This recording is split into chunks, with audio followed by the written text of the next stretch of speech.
Hello दोस्तों, आज फिर आप लोगों के लिए मैं हूं माजिद और आप लोगों के लिए फिर से लेकर आया हूं चैप्टर नंबर 17 यूनिट 2 का है। और इस चैप्टर का जो नाम है वह है पुस्तक चयन के सिद्धांत एवं नीति। तो आज हम इसी चैप्टर के बारे में पढ़ेंगे। तो चलिए हम लोग स्टार्ट करते हैं आज का टेस्ट द 10 मिनट शो में। ओके, तो आज का फर्स्ट क्वेश्चन है कि चुनाव के को मुख्य क्या माना जाता है। पुस्तक चुनाव को मुख्य क्या माना जाता है। एक यांत्रिक विधि है, एक कला है, या एक निश्चित विज्ञान है, या एक लिपिकीय कार्य है। तो एक का आंसर आप लोगों का बी हो जाएगा। क्या हो जाएगा? बी हो जाएगा। यह एक क्या है? कला है। यह एक क्या है? कला है। उसके बाद है अधिक से अधिक व्यक्तियों को कम से कम कीमत पर सर्वोत्तम अध्ययन सामग्री प्रदान करना। यह पुस्तक चयन का सिद्धांत किसने दिया था? ठीक है, दिया था doctor S R Ranganathan, A R McIlwaine, Melvil Dewey, या ए एफ के डब्ल्यू डीरो। तो दो का आंसर सी हो जाएगा। क्या हो जाएगा? मेलविल डेवी द्वारा दिया गया था। ड्यूरी का पुस्तक चयन सिद्धांत किस पर सबसे अधिक महत्व देता है? पुस्तक के मूल्य पर, प्रकाशक पर, पाठक पर, या पुस्तकालय कर्मचारी पर? तो तीन का आंसर सी हो जाएगा, पाठक पर। किस पर देता है? पाठक पर देता है। उसके बाद हम लोग बात करते हैं नेक्स्ट क्वेश्चन। पुस्तक स्वयं में कुछ भी नहीं है जब तक उन्हें उपादेय या उपयोग योग्य ना बना दिया जाए। यह सिद्धांत किसने प्रतिपादित किया?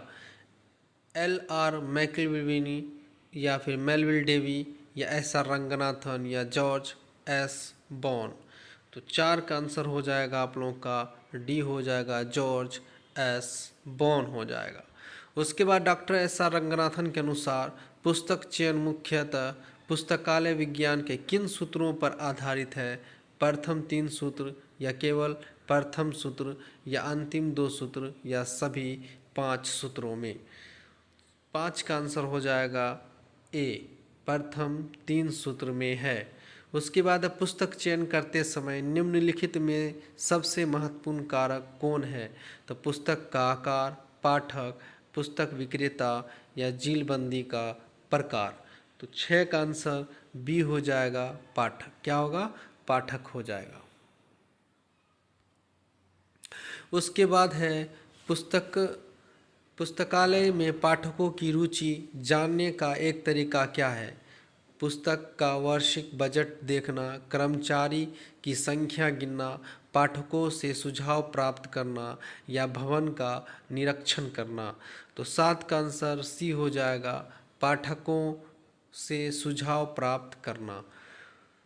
8 नंबर है पुस्तक चयन समिति की प्रकृति सामान्यतः कैसी होती है? आदेशात्मक होती है, परामर्शदात्री, या वित्तीय, या कानूनी होती है? तो 8 का आंसर आप लोगों का हो जाएगा बी हो जाएगा, परामर्शदात्री होती है पुस्तक चयन समिति की प्रकृति। ठीक है। पुस्तकालय विज्ञान का प्रथम सूत्र पुस्तक उपयोग के लिए है। पुस्तक चयन के लिए क्या निर्देश देता है? केवल महंगी पुस्तक खरीदें, या ऐसी पुस्तक जो पाठकों के लिए उपयोगी हो, या केवल दुर्लभ पुस्तकें खरीदें, या बिना जील वाली पुस्तक खरीदें? क्या होगा इसका आंसर? तो 9 का हो जाएगा बी, ऐसी पुस्तक खरीदें, पुस्तकें चुने जो पाठक के लिए उपयोगी हो। उसके बाद है पुस्तकालय विज्ञान का द्वितीय सूत्र पाठक को उसकी पुस्तक मिले पुस्तक चयन के लिए क्या सुझाव देता है? तो केवल एक विषय पुस्तक खरीदें, या सभी वर्तमान संभावित पुस्तक को ध्यान में रखकर चयन करें, या केवल देश भाषा की पुस्तक खरीदें, या पुस्तकालय में पुस्तक की संख्या कम करें? तो 10 का आंसर बी हो जाएगा, सभी वर्तमान और संभावित पाठकों को ध्यान में रखकर चयन करें। उसके बाद है पुस्तकालय द्वितीय का तृतीय सूत्र, प्रत्येक पुस्तक को उसका पाठक मिले के अनुसार क्या करना चाहिए। सभी खरीदी गई पुस्तकों को हमेशा के लिए संग्रह में रखना चाहिए या पुरानी अनुपयोगी पुस्तक को संग्रह से हटाने का प्रबंध करना या केवल उपन्यास खरीदना या पाठकों को पुस्तक के घर ले जाने से रोकना। तो 11 का आंसर बी हो जाएगा, पुरानी और अनुपयोगी पुस्तक को संग्रह से हटाने का प्रबंध करना। उसके बाद 12 नंबर है, एक अच्छी पुस्तक चयन नीति में किस बात पर ध्यान रखना चाहिए। केवल एक लेखक की पुस्तकें खरीदना, बजट के अनुसार चयन करना, केवल सबसे सस्ती पुस्तक खरीदना, केवल सबसे मोटी पुस्तक खरीदना। तो 12 का आंसर हो जाएगा बी। क्या होगा? बी हो जाएगा, बजट के अनुसार चयन करना।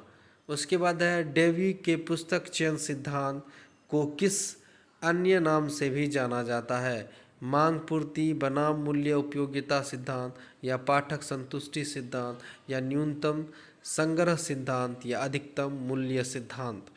तो 13 का आंसर हो जाएगा ए, मांग पूर्ति बनाम मूल्य उपयोगी सिद्धांत। सुझाव 14 नंबर है कि सुझाव पत्र के में आमतौर पर कौन सी जानकारी मांगी जाती है। सुझाव पत्र में आमतौर पर कौन सी जानकारी मांगी जाती है। पाठन का वेतन, पुस्तक के शीर्षक और लेखक, पुस्तकालय का पता या कर्मचारी का नाम। तो 14 का आंसर बी हो जाएगा, पुस्तक का शीर्षक और लेखक। उसके बाद है, पुस्तक चयन की 3 मुख्य कारक कौन से हैं। तो पाठक, साधन, पुस्तकें या बी में है लेखक, प्रकाशक, जिल्द साज, भवन, फर्नीचर, कंप्यूटर या पुस्तकालय अध्यक्ष, पाठक और सरकार। तो 18 का आंसर हो जाएगा आप लोगों को ए हो जाएगा, पाठक, साधन और पुस्तकें। पुस्तक चयन के लिए सूची बनाने के बाद पहला महत्वपूर्ण कदम क्या होता है। तो तुरंत पुस्तक का आदेश देना, पुस्तकालय में डुप्लीकेट प्रतियों की जांच करना, पुस्तकों का मूल्य बढ़ाना या सूची को रद्द करना। तो 19 का आंसर हो जाएगा आप लोगों को बी हो जाएगा, पुस्तकालय में डुप्लीकेट प्रतियों की जांच करना। तो आप लोगों को एक और बात बता दूं कि मेरे चैनल पर ऑब्जेक्टिव आता है चैप्टर वाइज शाम 6 बजे हर रोज़। उसको आप लोग ज़रूर टेस्ट के रूप में लगाइए। सिर्फ 10 मिनट का शो होता है और 10 मिनट में आप लोग अच्छा मतलब कहीं भी घूम रहे हैं या कहीं जा रहे हैं, रास्ते पे हैं, तो कहीं भी बैठकर देख सकते हैं, जो आप रिवीजन में रहेंगे।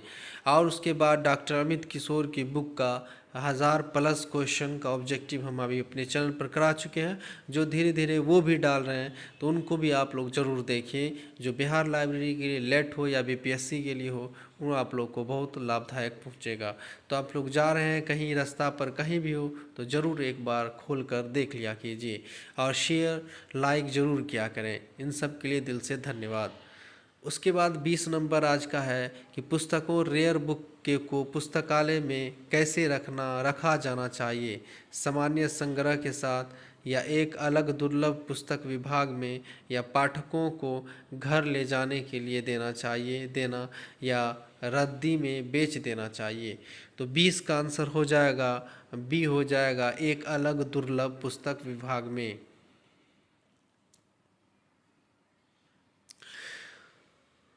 उसके बाद है कि FKW ड्यूरो ने अपना पुस्तक चयन सिद्धांत कब प्रतिपादित किया था। 1925 में, 1930 में, 1950 में, 1876 में। FKW ड्यूरो के बारे में बोला जा रहा है। तो 15 का आंसर हो जाएगा आप लोगों को बी हो जाएगा, 1930 में। कब किया गया था? 1930 में किया गया था। पुस्तकों के चयन में सहायता के लिए निम्नलिखित में से कौन से एक अप्रत्यक्ष चयन स्रोत है। तो पुस्तक मेले और प्रदर्शनी, पुस्तक विक्रेता की दुकान पर जाकर चयन या पत्र पत्रिकाओं में प्रकाशित पुस्तक समीक्षाएं या अनुमोदनार्थ प्राप्त पुस्तक।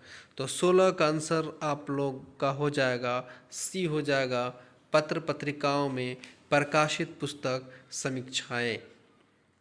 पुस्तक चयन के लिए प्रत्यक्ष चयन स्रोत का एक लाभ क्या है? यह सबसे सस्ता तरीका है, इसमें समय नहीं लगता है, पुस्तक को भौतिक रूप से अवलोकन किया जा सकता है, इसमें कोई भी पुस्तक चुनी जा सकती है। तो 17 का आंसर हो जाएगा सी, पुस्तक को भौतिक रूप से अवलोकन किया जा सकता है।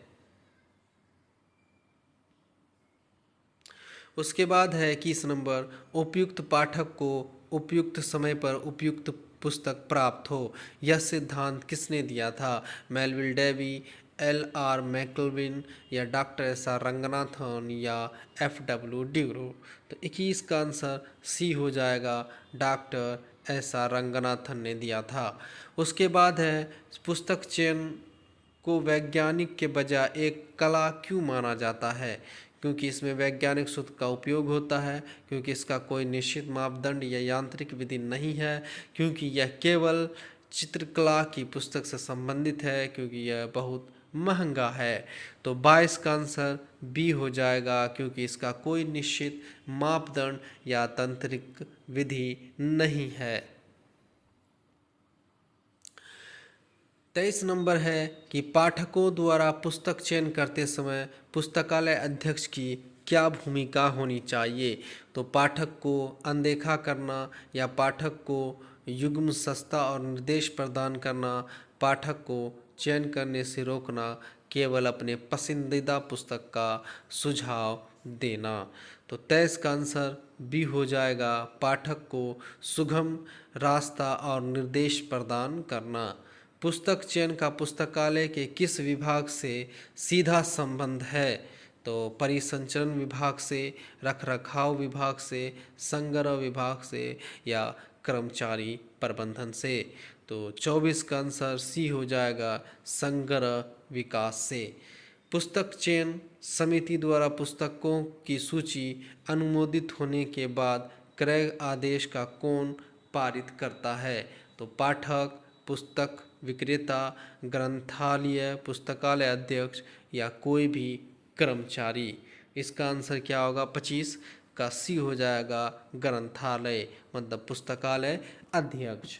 ओके, तो आज का टेस्ट हम लोग कंप्लीट कर चुके हैं। देखिए, लाइक कीजिए, शेयर ज़रूर कीजिए। इसके लिए धन्यवाद।